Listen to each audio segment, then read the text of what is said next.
My name's John Quay. I work at the University of Melbourne, working in outdoor ed for quite a while, and I also teach in physical education. What is the key issue of this paper? This paper really is trying to get at the issue of outdoor education and curriculum. There's been a lot of talk about, should outdoor education be a subject in the curriculum? And if so, what's distinctive about it? The other discussion, what is outdoor education? What makes it distinctive? Sort of is trying to end up with a nice, clear definition of outdoor ed. Outdoor education is blah, blah, blah, blah, blah. Whereas, and that sort of then definition is assumed to be sort of a universal definition that you can apply anywhere. But what did you really resonate with at the end of writing this paper? Back in the early days, the way people thought about outdoor education was that, that's the type of education that's not held indoors. So, of course, you have camping, you have all sorts of things going on that occur outdoors.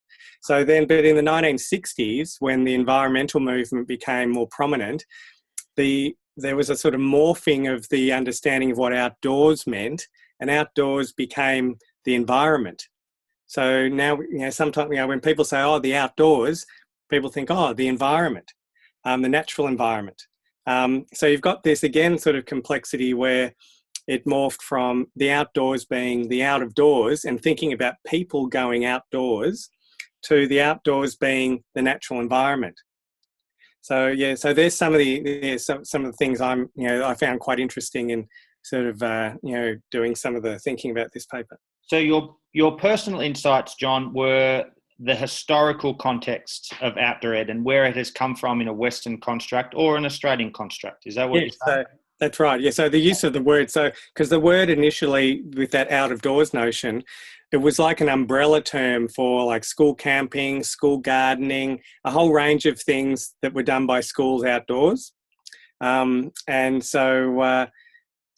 I think it's changed a bit. And now we use the phrase outdoor and environmental education, or outdoor environmental education, taking the and out, which so the notion of the outdoors has it's morphed a bit into the environment. But there's complexity there between those two sort of senses. Some key takeaways for practitioners, John, from your paper. What would they be?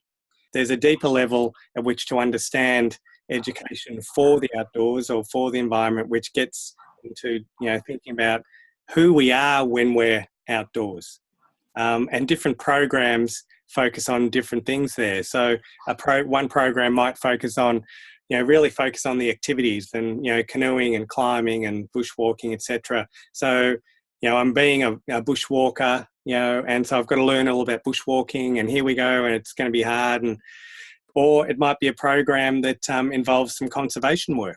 So I'm, being a conservationist, I'm doing these activities, I'm learning this knowledge that, so the being, doing and knowing, the for, in and about are all connected.